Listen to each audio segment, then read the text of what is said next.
Bienvenidos estudiantes a su tercer cápsula, que lleva por título ISR, Impuestos sobre la Renta. En esta cápsula hablaremos brevemente de los fundamentos. Vamos a hablar brevemente, puesto que hablar del ISR es súper extenso, súper amplio. Les recomiendo de entrada tener a la mano su fiscoagenda, por favor, para que igual cuando vean el video, tomen nota, revisen por favor los artículos, revisen por favor este, toda esta parte de los títulos y tengan una noción más amplia de lo que es. Aquí sí les recomiendo mucho tener en mano su fiscoagenda. Recordemos, la fiscoagenda es váyase la redundancia, la Biblia de los contadores, donde vamos a encontrar todo acerca de la ley. Todo impuesto, lo que yo les decía, todo impuesto está fundamentado sin ley. Si no hay ley, no hay impuesto. El objetivo de esta cápsula, chicos, es de que puedan comprender qué es el impuesto sobre la renta, cuál es su fundamento legal y quiénes están obligados, quiénes estamos obligados a pagarlo, cómo determinarlo a grandes rasgos y desde luego la importancia dentro de nuestro sistema tributario mexicano. Para comenzar de lleno, pues cabe mencionar que vamos a definir qué es el ISR. El ISR es un impuesto federal directo, ¿sale? Que se va a gravar sobre los ingresos o ganancias obtenidas por personas físicas o personas morales.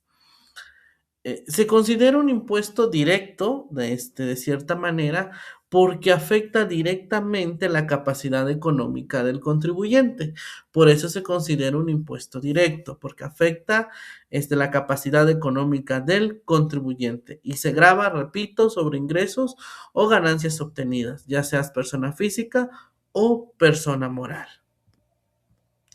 Todo esto en cápsulas anteriores hablábamos del artículo 31 de la Constitución que nos obliga a contribuir al gasto público de manera proporcional, equitativa, conforme a las leyes.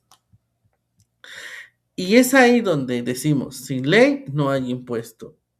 Y este impuesto tiene su ley, es decir, Ley del Impuesto sobre la Renta. Por sus siglas, el famosísimo LISR. LISR, Ley del Impuesto sobre la Renta. Es una ley que principalmente va a regular sujetos obligados, tipos de ingresos, las tasas, las deducciones, las extensiones y el procedimiento de cálculo para poder llegar al ISR que se tiene que pagar. Bajo este fundamento de ley, que es principalmente, bajo esta lupa de legalidad, el artículo número 1 de esta ley del impuesto sobre la renta nos dice que estamos obligados al pago del ISR las personas físicas y morales residentes en México. Residimos en México, eres una persona físico moral que vive en México, tiene un domicilio permanente en México, estamos obligados a poder, estamos sujetos al pago de el impuesto sobre la renta, con las ganancias, con los ingresos que nosotros obtengamos. También están obligados los residentes en el extranjero con establecimiento permanente en México. También están obligados al pago del impuesto sobre la renta. O personas que obtengan ingresos de fuente de riqueza en México. Es decir, la fuente de esos ingresos, la fuente de esa riqueza está en México, deberán pagar el impuesto sobre la renta. Es ahí donde queda específicamente claro en el artículo número 1 quiénes están obligados al pago de impuestos, es decir, personas físicas. Ejemplos, trabajadores asalariados, personas que trabajan por honorarios, arrendadores, comerciantes, empresarios, plataformas digitales que son personas físicas, estamos obligados al pago de este impuesto. Cuando hablamos de personas morales, son empresas o sociedades constituidas legalmente, como por ejemplo una sociedad anónima de capital variable, las asociaciones civiles, cooperativas y demás sociedades o empresas también están obligadas, porque así lo marca el artículo número 1. El objeto. ¿Cuál es el objeto del ISR? En su definición, yo les decía que se grava sobre los ingresos. Es decir, el objeto del impuesto es el ingreso. Es decir, el ISR se paga cuando existe un incremento patrimonial, tenemos una ganancia, tenemos una utilidad o una percepción económica. Sobre eso se grava este impuesto. Incremento patrimonial, ganancia, utilidad o una percepción económica. Ese es el objeto del ISR. El objeto es el ingreso que tienen tanto una persona física como una persona moral. Vamos a hacer hincapié justamente en eso. El título número 4 de esta ley nos habla de las personas físicas. Y entre los ingresos más comunes de una persona física podemos encontrar a los sueldos y salarios, el régimen fiscal donde la mayoría de las personas están. Trabajan para un patrón, sus ingresos más comunes son sueldos y salarios. También una persona física puede tener ingresos acumulables a través de actividades empresariales, puede tener ingresos a través de honorarios, arrendamiento, ya sé que tiene propiedades y las da a rentar, intereses, dividendos y enajenación de bienes. Ese título, el título 4 y el título cuarto, y los invito a leer, queridos contadores, es una invitación, pero a la vez una exigencia, porque los impuestos es la médula ósea prácticamente de nuestra carrera. Vamos a trabajar con los impuestos, es necesario saber de impuestos, por eso les decía, tener a la mano la fiscoagenda, tomar nota, llevarse todo lo interesante y después irlo desmenuzando, ir leyendo, ir conociendo más. Este título cuarto, como les decía, nos toca estos ingresos más comunes en personas físicas, porque ahí hacemos la diferenciación. Ahora, una persona moral está en el título segundo de esta misma ley. Y una persona moral principalmente obtiene sus ingresos de ventas, prestación de servicios, arrendamiento o actividades comerciales e industriales. Ahí obtiene precisamente una persona moral sus principales ingresos. Ahora bien, ¿cómo se calcula mi base? Porque ya sé que el objeto es el ingreso, pero ¿cuál es mi base? A esa base se le va a aplicar una tarifa. Es lo que veíamos justamente en cápsulas anteriores. Tenemos al sujeto activo, sujeto pasivo, tenemos al objeto, tenemos a la tasa y tenemos a la tarifa. ¿Cómo obtengo mi base? En términos generales, esa base gravable la vamos a obtener de la siguiente forma. Ingresos acumulables. Se preguntarán, ¿cuáles son los ingresos acumulables? Los ingresos acumulables son los que prácticamente lo que veíamos minutos anteriores. La diferenciación, una persona física tiene ingresos muy diferentes a una persona moral. Ambos se pueden hacer acumulativos y la suma de todos esos ingresos pues son ingresos acumulables. Ahora bien, a esos ingresos acumulables les vamos a quitar las deducciones autorizadas.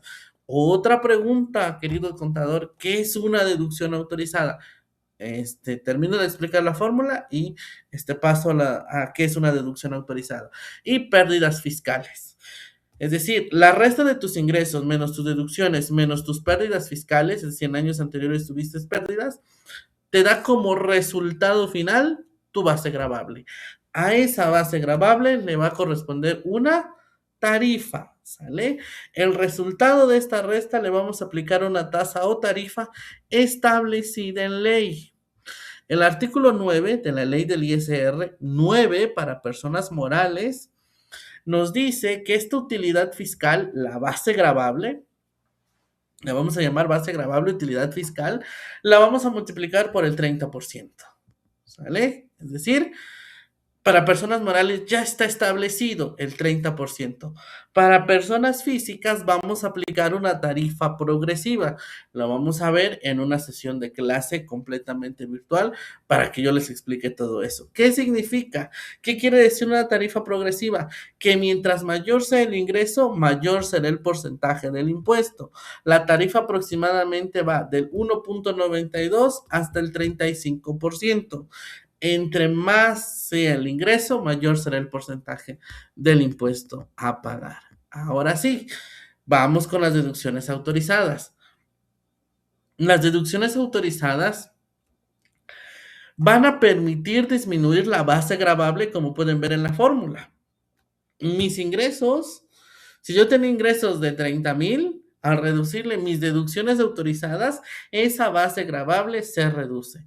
Ejemplos a grandes rasgos de deducciones autorizadas. Claro, va a depender también del régimen donde estemos, del tipo de persona que seamos, pero a grandes rasgos, las deducciones autorizadas son compras, gastos indispensables, inversiones, la nómina, las cuotas patronales, algunas cuestiones de compra, por ejemplo, de papelería y renta de local, pueden ser algunas deducciones autorizadas, pero va a depender también del régimen donde nos encontremos y de la persona física, y si seamos persona física o moral, cabe mencionar. Pero lo que sí me interesa, todo lo demás lo vamos a desmenuzar en clase más puntualmente. El artículo 26 y 27 de esta ley nos dice que las deducciones deben de ser estrictamente indispensables para el giro de la operación o negocio, estar amparadas con un CFDI. ¿Qué es un CFDI? Comprobante fiscal digital por internet. Es una factura. Estar pagada conforme a la ley y estar registrada contablemente. Eso es lo que nos dice el artículo 25 y 27 de la ley del ISR. Esas deducciones, para que puedan ser deducciones, deben de ser estrictamente indispensables, estar amparadas con la factura, pagadas conforme a ley y su registro contable. Queridos contadores, el ISR es un impuesto fundamental en México porque se grava sobre la obtención de ingresos y representa una de las principales obligaciones fiscales, tanto para personas físicas como para personas morales. Conocer su fundamento legal, las formas de cálculo, porque hay muchas, porque van a variar algunas formas dependiendo del régimen donde estemos, y las obligaciones van a permitir comprendernos cómo funciona el sistema tributario mexicano y la importancia del cumplimiento fiscal dentro de nuestra actividad económica. ¿Eres una empresa o eres una persona física? ¿Tienes una actividad económica? El conocimiento de esta parte tributaria te va a llevar a un cumplimiento fiscal. Queridos contadores, la siguiente importancia. En algún momento nosotros nos volveremos guías de nuestros contribuyentes. Si este contador que hoy no se preparó, no leyó, no le dio la importancia a hablar de impuestos, a conocer, a checar su fiscoagenda, a saber de leyes, difícilmente va a poder ser una guía para su contribuyente. Los invito a leer, los invito mucho, mucho, por favor, a empaparse con esto de la ley. Por lo pronto me despido de ustedes. Les deseo un excelente día. Hasta